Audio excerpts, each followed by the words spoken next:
Jemaah Bapak Ibu sekalian yang dirahmati Allah Subhanahu wa taala, kajian kita sebelumnya sudah membahas tentang apa itu posisi imam. Imam itu apakah perlu baca bismillah apa tidak setelah takbiratul ihram. Sebelum kita masuk pada tema dan kajian lebih lanjut, tentu penting untuk kita ulang untuk bapak-bapak ibu mungkin yang butuh untuk mengingatkan kembali memori 2 minggu yang lalu ketika kita membahas tentang apakah imam itu perlu membaca bismillah atau tidak setelah takbiratul ihram dan kemudian setelah al-fatihah.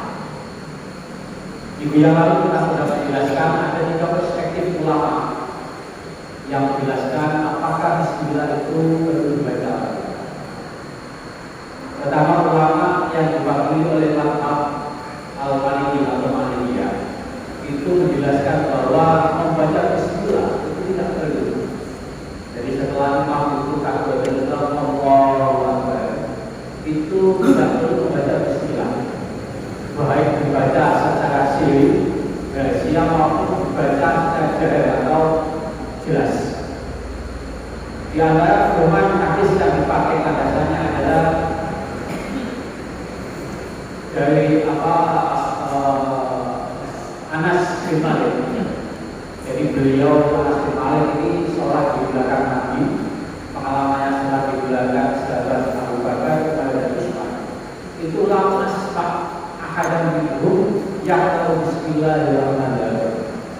Jadi Anas bin Malik ini setelah dia mengikuti sholat jamaah di belakang makmumnya Baginda Nabi, sahabat Abu Bakar, Utsman dan Umar itu lam asma'ahum itu.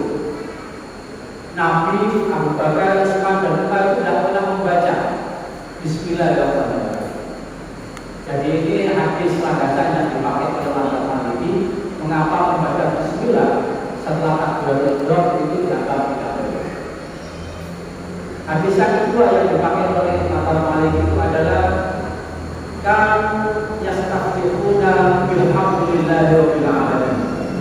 Jadi Nabi Muhammad sallallahu alaihi wasallam, Abu Bakar, Umar dan Utsman itu ketika jadi imam dan makmumnya itu Anas bin Malik, itu beliau begitu habis takbir Allahu Akbar itu yastaghfiruna bilhamdulillahi rabbil alamin, langsung membaca alhamdulillahi rabbil alamin.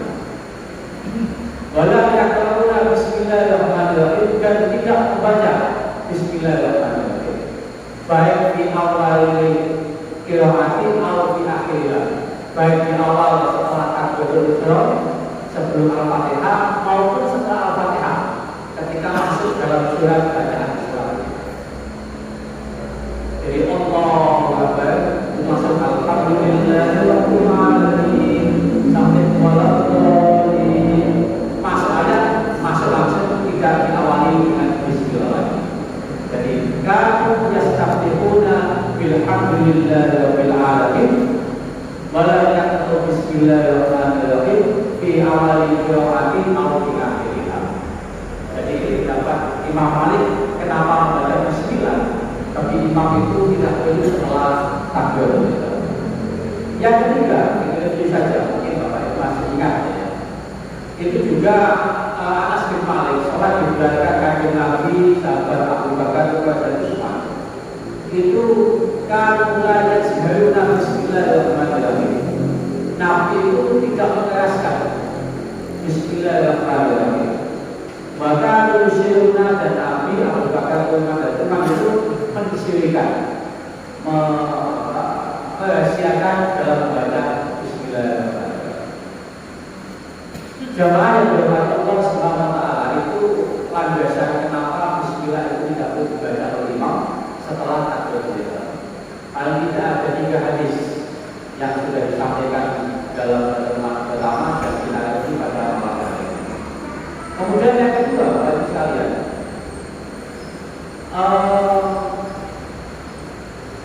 bismillah itu wajib dibaca. Ini matanya. Jadi Allah Akbar.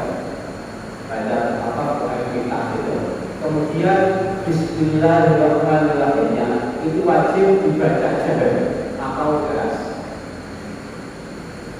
Wa idza qara'tumul Fatihah faqra'u Bismillahirrahmanirrahim fa inna min ihda min ayatiha. Ketika kalian membaca Al-Fatihah, fa idza qara'tumul Fatihah, ini hadisnya Abu Hurairah radhiyallahu anhu. Jadi ketika kalian membaca Al-Fatihah, maka faqra'u Bismillahirrahmanirrahim, bacalah bismillah. Fa inna ihda min ayatnya, sebab bismillah itu adalah bagian dari ayat surah Al-Fatihah. Bapak Ibu jamaah yang dirahmati Allah SWT, di review pertemuan kita di pertemuan sebelumnya. Malam ini kita akan masuk pada tema selanjutnya. Pertanyaannya, apakah makmum itu perlu membaca Al-Fatihah ketika menjadi makmum sholat berjamaah? Belum ada sebetulnya ya, kita nanti enak sambil melihat hadis-hadis yang perlu kita sampaikan. Bapak Ibu sekalian, pengalaman praktek kita masyarakat Muslim itu ketika menjadi makmum, kemudian imam itu pas saat membaca jahar keras, itu ada yang makmum tetap membaca Al-Fatihah, ada makmum yang tidak membaca Al-Fatihah, ada yang diwajibkan membaca Al-Fatihah, ada yang tidak diwajibkan membaca Al-Fatihah, bahkan tidak boleh membaca Al-Fatihah. Sehingga kita nanti akan menemukan 3 perspektif lagi. Posisi makmum, apakah perlu membaca Al-Fatihah atau tidak saat sholat di belakang imam. Yang pertama ada yang mengatakan, meskipun imam itu membaca jahar maupun sirri, itu makmum tetap wajib membaca Al-Fatihah. Sekali lagi, ketika imam sholat maghrib tadi kita contoh di rakaat pertama dan kedua, itu kan bacaannya keras. Itu ada yang berpendapat makmum tetap wajib membaca Al-Fatihah di belakang imam, baik saat di 2 rakaat pertama saat jahar itu maupun di 1 rakaat terakhir yang imam tidak membaca jahar. Pendapat ini itu diinisiasi itu digaungkan oleh Imam Syafi'i. Hadisnya itu jadi tidak ada. Kalau itu tidak apa. Hadis yang dipakai oleh Imam Syafi'i atau mazhab Syafi'iyah. Kenapa habis makmum itu wajib membaca Al-Fatihah? Itu ada hadis dari Ubadah bin Samit. An-Nabi sallallahu alaihi wasallam qala la salata liman lam yaqra bi Fatihatil Kitab. Jadi kata Ubadah bin Samit itu Nabi pernah bersabda, la salata liman lam yaqra bi Fatihatil Kitab. Jadi tidak sah salat seseorang itu bila tidak membaca bi Fatihatil Kitab, pembukaan kitab yaitu Suratul Al-Fatihah. Jadi pendapat ini ingin menjelaskan bahwa makmum itu baik imamnya membaca bacaan keras maupun tidak keras itu wajib membaca Al-Fatihah. Apakah baca Al-Fatihahnya itu berubah dengan imam? Ya itu pokoknya la sholat liman lam yaqra bi Fatihatil Kitab. Sholatnya itu tidak sah kalau tidak membaca Al-Fatihah. Ini hadis yang pertama. Yang kedua, Bapak sekalian yang dirahmati Allah Subhanahu wa taala. Masih dalam landasan Imam Syafi'i, mengapa makmum itu wajib membaca Al-Fatihah?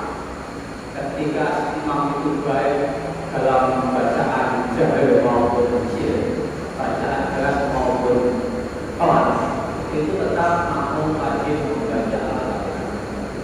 Suatu ketika, ini hadisnya masih dari Ubadah bin Samit. Ubadah bin Samit pernah sholat di belakang Nabi fi sholat al-fajr pada saat subuh. Maka faqala Rasulullah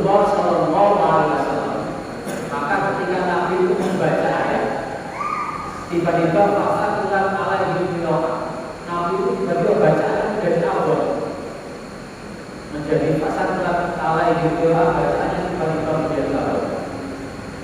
Maka kalau maaf ketika Nabi habis sholat itu kemudian tanya kepada makmum, nah kalau itu khalfah imam aku, apakah ada di antara kalian tadi yang membaca di belakang imam? Maka kulna na'am ya Rasulullah, sahabat-sahabat yang telah di belakangnya itu menjawab, betul Nabi, kami tadi membaca. Apa kemudian sabda Nabi, qala la taf'alu, jangan lakukan itu. La taf'alu dan illa bi fatihatil kitab, kecuali membaca Al-Fatihah. Kecuali membaca Al-Fatihah. Fa inna la sholata liman lam yaqul bilal. Sebab kata Nabi, tidak sah sholatnya bagi siapa yang tidak membaca Al-Fatihah. Itu saya kedua. Ini berkata ya kedua. Jadi la sholat liman lam yaqul bilal. Jadi tidak sah sholat seseorang itu bila tidak membaca Al-Fatihah. Jadi dalam konteks dua hadis itu bapak sekalian, makmum itu baik diimami saat imam membaca keras maupun pelan, itu wajib membaca Al-Fatihah.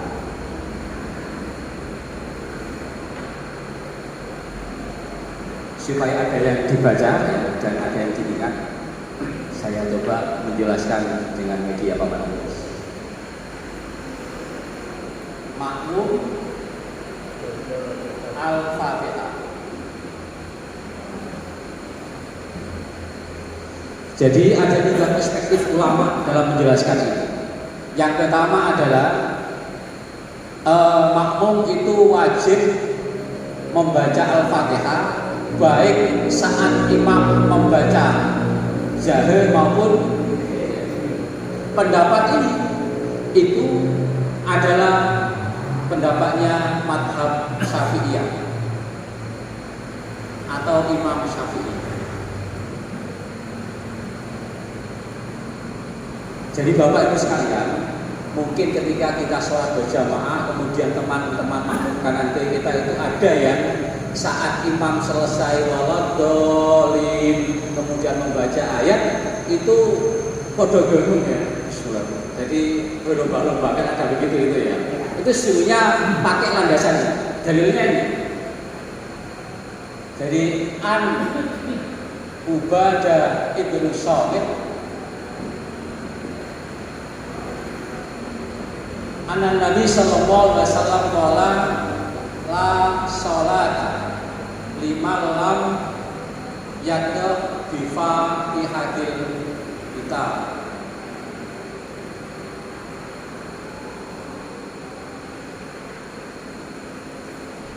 La sholata liman lam yaqra bi fatihatil kitab. Jadi kata Nabi, tidaklah sah sholat seseorang bagi siapa yang lam yaqra, tidak membaca bi fatihatil kitab, yaitu Al-Fatihah. Jadi posisi imam baik dalam membaca keras maupun sir pelan, itu imam dan makmum tetap wajib membaca Al-Fatihah. Yang kedua, Bapak Ibu sekalian, masih dalam sahabat yang sama, Ubadah bin Samit, itu beliau pernah sholat di belakang Nabi saat sholat fajar, sholat subuh.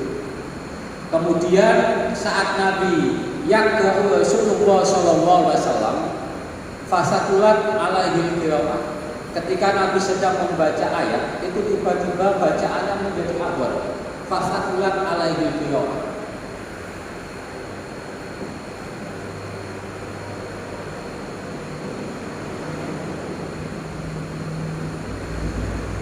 Tiba-tiba bacaannya menjadi awal.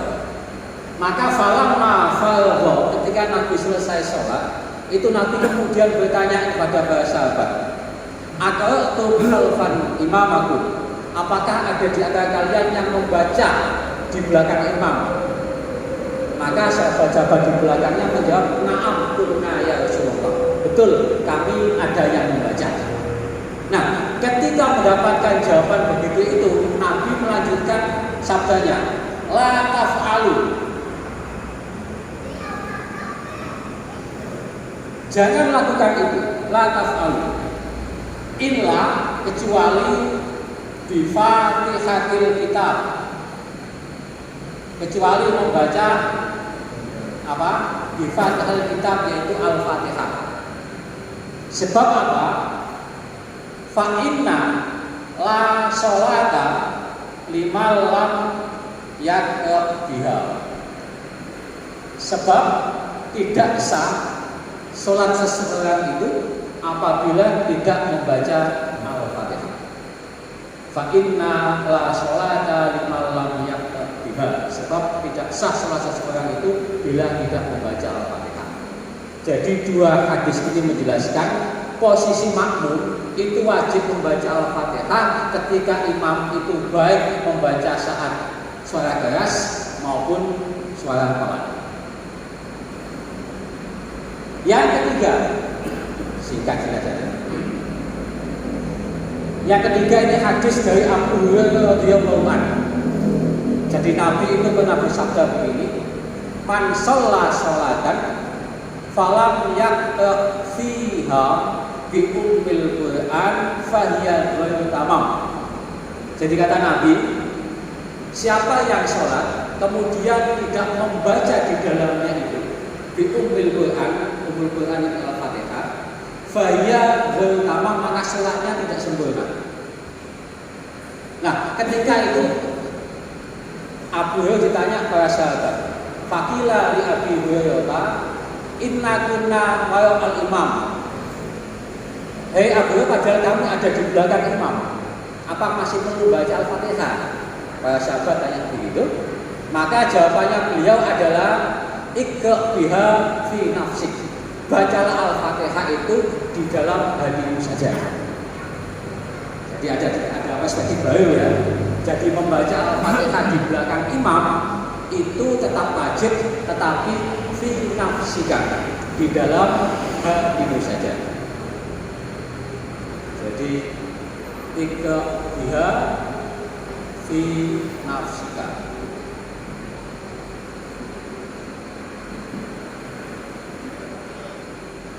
Ini hadis 3 yang menjelaskan bahwa makmum itu wajib membaca Al-Fatihah di belakang imam, baik saat imam membaca keras maupun membaca pelan. Sampai di sini bisa dipahami Pak Ibu ya? Jadi kalau Bapak Ibu itu sholat menjadi makmum, kemudian habis imam itu membaca waladhdallin, membaca ayat setelah waladhdallin, kok banyak dermeng di belakangnya itu ya? Bismillah. Kayak berkejar-kejar dengan imam, itu pakai hadis ini ya. Apalagi saat imam tidak membaca keras. Rakaat ketiga tadi habis sholat maghrib atau rakaat ketiga dan 4 sholat isya, itu ada yang membacanya sampai ganggu wajahnya itu juga ada. Ini landasannya ini. Ada yang membaca tapi fi nafsik, di dalam hati juga ada. Itu sesungguhnya punya landasan. Hadisnya adalah iqra biha fi nafsik. Jadi ditanya, bagaimana kalau posisi kami makmum ada di belakang imam? Apakah tetap wajib membaca Al-Fatihah? Maka jawabannya bacalah Fatihah itu, tetapi cukup di dalam hati saja. Yang kedua, Bapak Ibu sekalian, apakah makmum wajib membaca Al-Fatihah di belakang imam? Itu boleh saat imam membaca keras. Juga boleh saat imam membaca pelan. Artinya tidak wajib. Kalau Imam Syafi'i tadi wajib, landasannya la sholata liman lam yaqra bi Fatihatil kitab. Jadi tidak sah seorang bila tidak membaca Al-Fatihah, baik itu imamnya keras maupun pelan. Yang kedua, ketika imam itu membaca keras, maka makmum boleh tidak membaca Al-Fatihah. Boleh tidak membaca Al-Fatihah. Sekali lagi, ketika sholat maghrib, kemudian rakaat pertama dan kedua, imam setelah membaca Al-Fatihah kemudian melanjutkan bacaan ayat-ayat pilihan, itu makmum boleh tidak membaca Al-Fatihah. Tetapi ketika rakaat ketiga, keempat, saat imam tidak membaca dalam bacaan yang jahar, maka makmum boleh dan disunahkan membaca Al-Fatihah. Jadi dengan atas ini perbedaannya, kalau atas ini pokoknya semuanya tetap dibaca, baik imam membaca keras maupun pelan, itu makmum wajib membaca. Tetapi yang kedua, perspektif ulama yang kedua, itu ketika imam membaca jahar itu makmum diam, tetapi ketika imam membaca sir, makmum membaca Al-Fatihah. Ini diinisiasi oleh perspektif ulama Maliki dan Hambali. Sekali lagi, perspektif ulama yang kedua itu diinisiasi oleh Maliki dan Hambali. Sampai di sini kita mungkin sudah mulai bertanya-tanya. Saya ingat pengikut yang pertama, apa yang kedua, apa yang ketiga nanti. Hadisnya Bapak Ibu sekalian, kalau Maliki dan Hambali ini bukan pakai landasan hadis, tetapi pakai landasan ayat Al-Quran. Jenengan monggo bisa dibuka surat Al-A'raf ayat 204. Itu Allah dengan tegas menjelaskan a'udzubillahi minasyaitonirrajim wa idza quri'al Qur'an fastami'u lahu wa ansitu la'allakum turhamun. Jadi beliau ini mendasarkan pada ayat ketika dibacakan Al-Quran, maka fastami'u, dengarkanlah bacaan itu, wa ansitu, dan diamlah. Maka ketika imam itu membaca saat rakaat pertama dan kedua saat keras itu, maka makmum harus khusyuk. Fastami'u, mendengarkan, wa ansitu, dan diam saat imam melantunkan ayat-ayat Al-Quran. Wa idza quri'al Qur'an fastami'u lahu wa ansitu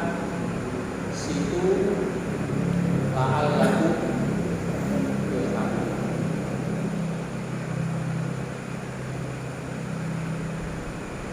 Dan apabila dibacakan Al-Quran, wa idza quri'al Qur'an fastami'u lahu, maka simaklah,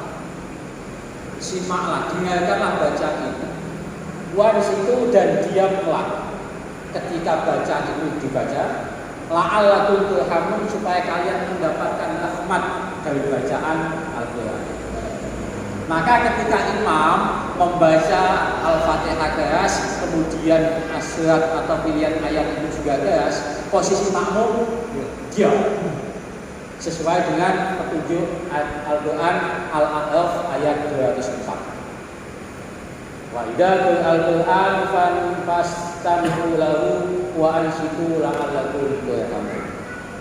Yang kedua, Bapak Ibu sekalian, Imam Maliki dan Imam Hambali itu menjelaskan saat imam bacaannya keras itu kita diam, dan saat imam bacaannya jir itu kita boleh membaca Al-Fatihah.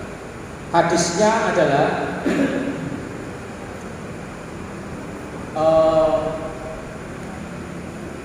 dari Abu Hurairah radhiyallahu anhu,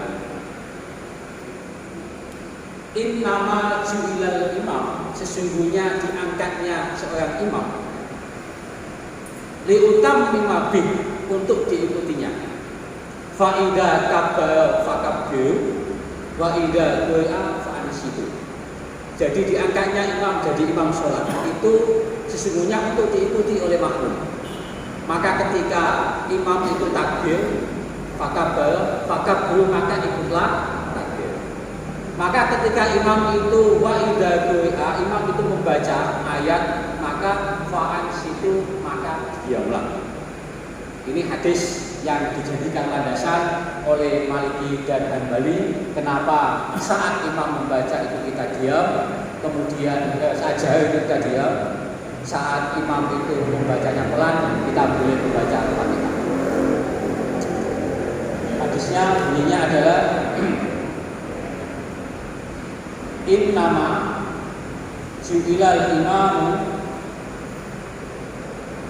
liutimma bihi fa'idha abbala fa'kabaru fa'idha kuri'a fan situ.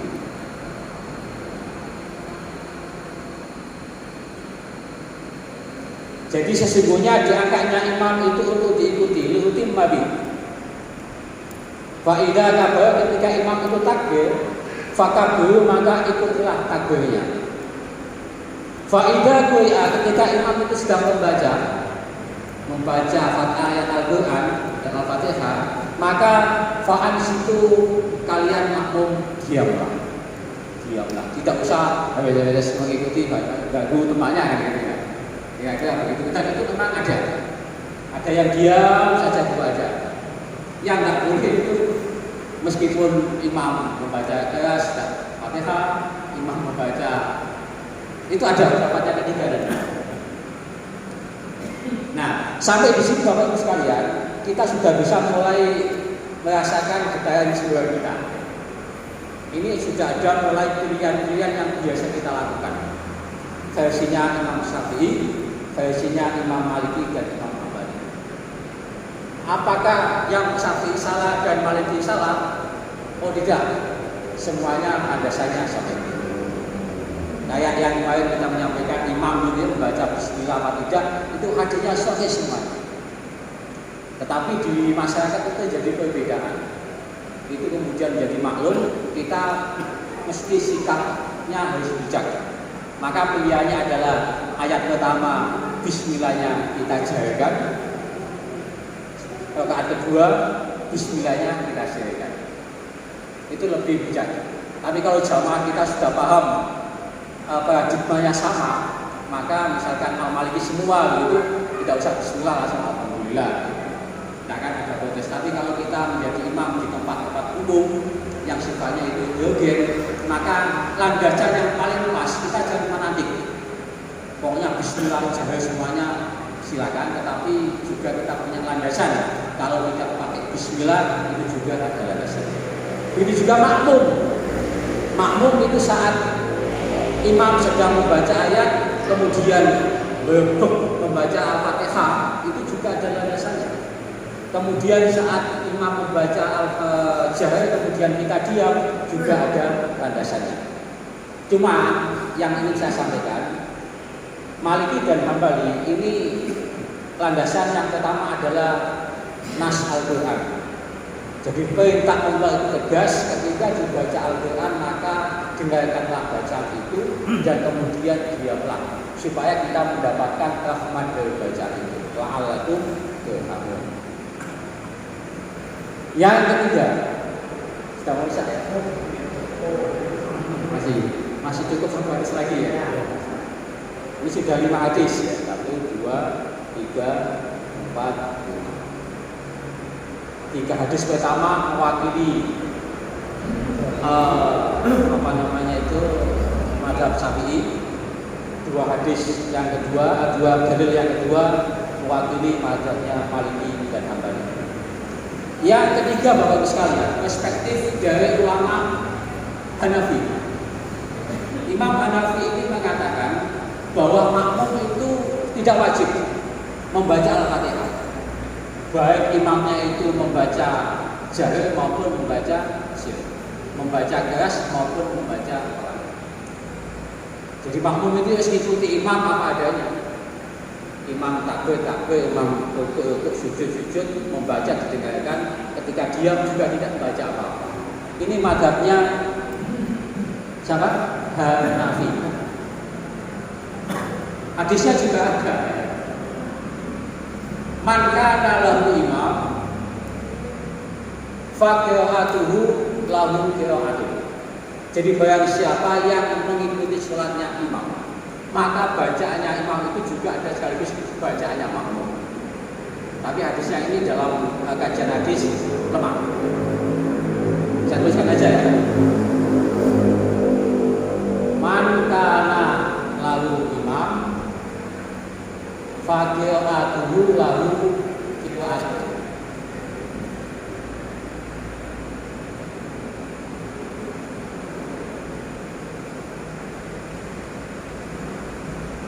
Tulisannya lama kalau jelek ya, akhirnya bisa dibaca lah. Kalau sekelas dengan membaca tulisan ini bisa.